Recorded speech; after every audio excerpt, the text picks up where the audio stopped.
സംഖ്യാവാചക വിശേഷൻ. പുതിയൊരു എപ്പിസോഡിലേക്ക് എല്ലാവർക്കും സ്വാഗതം. ഇന്ന് നമ്മൾ പറയാൻ പോണത് സംഖ്യാവാചക വിശേഷനാണ്. അല്ലെ, എന്താണ് സംഖ്യാവാചക വിശേഷൻ? സംഖ്യ എന്ന് പറഞ്ഞാൽ എന്താണ്? എല്ലാവർക്കും അറിയാം, നമ്പേഴ്സ് ആണെന്നുള്ളത്. അല്ലെ, ഒരു എജക്റ്റീവിന്റെ മുമ്പ് നമ്പേഴ്സ് വന്നിട്ട് ആ എജക്റ്റീവിന്റെ നമ്പേഴ്സിന്റെ കൂടെ ഒരു നൗണിന്റെ ഇല്ലെങ്കിൽ പ്രൊനൗണിന്റെ സ്പെഷ്യാലിറ്റി പറയുകയാണെങ്കിൽ അതിന് നമ്മൾ സംഖ്യാവാചക സർവനാമം എന്ന് പറയും. ഓക്കെ, സംഖ്യാവാചക വിശേഷൻ എന്ന് പറയും നമ്മൾ. ഓക്കെ, ഇതേപോലത്തെ വീഡിയോസ് കാണുവാൻ വേണ്ടിയിട്ട് നമ്മുടെ ചാനൽ സബ്സ്ക്രൈബ് ചെയ്യണം, ലൈക്ക് ചെയ്യണം, ഷെയറും കൂടെ ചെയ്യണം. ഓക്കെ, ഇനി നമുക്ക് സംഖ്യാവാചക വിശേഷൻ. എന്താണ് സംഖ്യാവാചക വിശേഷൻ?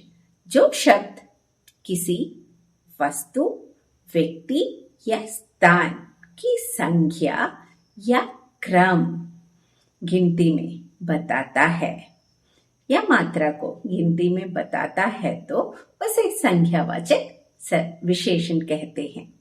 അല്ലെ, എന്താണ്? നമുക്കൊരു സ്ഥലത്തിനെ പറ്റിയിട്ട് ഇല്ലെങ്കിൽ ഒരു എന്താ പറയുക, വസ്തു, സാധനം, പേര്, അത് എന്തെങ്കിലും ആവട്ടെ, അതില് നമുക്ക് നമ്പേഴ്സിന് കറക്റ്റ് ആയിട്ട് നമുക്ക് പറഞ്ഞു തരാണ്. ആ സ്പെഷ്യാലിറ്റി നമുക്ക് നമ്പേഴ്സിൽ ഇപ്പം എത്ര ചിഹ്നങ്ങൾ മീൻസ് അതൊരു നമ്പറായിട്ട് നമുക്ക് ഓർഡറിൽ തരുവാണെങ്കിൽ അതിനെയാണ് നമ്മൾ എന്ത് പറയാറ്? സംഖ്യാവാചക വിശേഷൻ എന്ന് പറയണത്.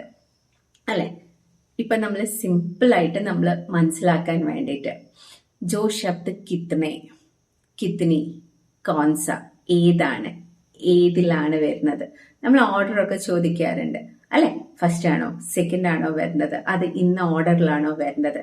അപ്പൊ അതിനൊക്കെ നമുക്ക് ആൻസർ കിട്ടുവാണെങ്കിൽ അത് സംഖ്യാവാചക വിശേഷനാണ്. ഫോർ എക്സാമ്പിൾ, 3 किताबें, उस मेज पर कितनी किताबें हैं? 3 किताबें हैं. അല്ലെ, ആ ടേബിളിന്റെ മുകളിൽ എത്ര ബുക്സ് ഉണ്ട്? അപ്പൊ 3 ബുക്സ് ഉണ്ട് എന്നുള്ള ആൻസർ കിട്ടുവാണെങ്കിൽ, മീൻസ് നമ്പേഴ്സിന്റെ ബേസിലാണ് നമുക്ക് ആൻസേഴ്സ് കിട്ടുന്നതെങ്കിൽ അതാണ് സംഖ്യാവാചക വിശേഷൻ. പിന്നെന്താ? 5 ഛാത്ര, 5 സ്റ്റുഡൻസ്, പെഹലാ സ്ഥാൻ, ഫസ്റ്റ് പ്ലേസ്, 10 പെൻ, ദൂസരി കക്ഷ, ഇതൊക്കെ എന്തിൽ വരുന്നതാണ്? നമുക്ക് സംഖ്യാവാചക വിശേഷനിൽ വരുന്നതാണ്. ഇനി സംഖ്യാവാചക വിശേഷനിൽ തന്നെ നിശ്ചിതുണ്ട്, പിന്നെന്താ അനിശ്ചിതുണ്ട്, ക്രമവാചകുണ്ട്. നിശ്ചിത് എന്ന് പറഞ്ഞാൽ നമുക്കറിയാം, കറക്റ്റ് നമുക്ക് കൗണ്ടബിൾ ആയിട്ട് കിട്ടുന്നത്. അല്ലെ, അനിശ്ചിത് എന്ന് പറഞ്ഞാൽ എന്താ? അൺകൗണ്ടബിൾ ആണ്.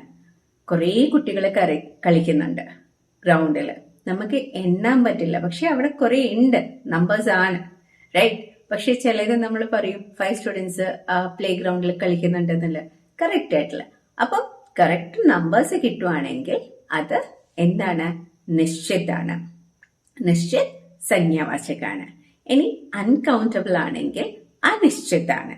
ഇനി മൂന്നാമത്തെ നമ്മൾ പറഞ്ഞു ക്രം വാചക്. അല്ലെ, ക്രം എന്ന് പറഞ്ഞാൽ എന്താ? ഓർഡർ ആണ്. അല്ലെ, ക്രം എന്ന് പറഞ്ഞാൽ എന്താണ്? ഓർഡർ ആണ്. Means first, second, third, running റേസിൽ ഫസ്റ്റ് വന്നു, സെക്കൻഡ് വന്നു, തേർഡ് വന്നു, നമുക്ക് കറക്റ്റ് ഓർഡർ ആണ് പറഞ്ഞു തരുന്നത്. അതിനെയാണ് നമ്മൾ എന്ത് പറയാറ്? ക്രമവാചക വിശേഷൻ, റൈറ്റ്? സംഖ്യാവാചക വിശേഷനിൽ 3 ടൈപ്സ് വീണ്ടും പറഞ്ഞു. നിശ്ചിത് ഉണ്ടാവും, അനിശ്ചിത് ഉണ്ടാവും, ക്രമവാചകം ഉണ്ടാവും. അല്ലെ, അപ്പം ഞാൻ ആദ്യമേ ഒരു ട്രിക്ക് പറഞ്ഞു. എന്താണ്? കിത്നെ, കിത്നി, കോൺസ. ഇതിന്റെ ആൻസർ കിട്ടുവാണെങ്കിൽ അതിനെ നമ്മൾ എന്ത് പറയും? സംഖ്യാവാചക വിശേഷൻ എന്ന് പറയും. ഇപ്പൊ ഒരു എക്സാമ്പിൾ, രാം കെ പാസ് ഡാഷ് പെൻസിൽ ഹെ. നമ്പേഴ്സ് പറയാലോ. 2 ആണെങ്കിൽ, 3 ആണെങ്കിൽ 2 പെൻസിൽ ഹെ, 3 പെൻസിൽ ഹെ, റൈറ്റ്? വഹ അച്ഛ ഛാത്ര ഹെ, അവൻ നല്ലൊരു കുട്ടിയാണ്, അതും പറയും. അതിന്റെ കൂടെ വഹ പെഹല ഛാത്ര ഹെ, he is the first one, right? അങ്ങനെ നമ്മൾ പറയും.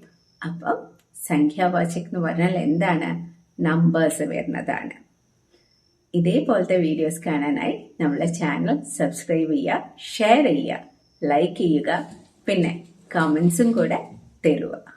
ഓക്കെ, അപ്പൊ കമന്റ്സ് കിട്ടിക്കഴിഞ്ഞാൽ നമുക്ക് കൂടുതലായിട്ടുള്ള ഡീറ്റെയിൽ ആയിട്ടുള്ള വീഡിയോസ് ചെയ്യാം. Thank you.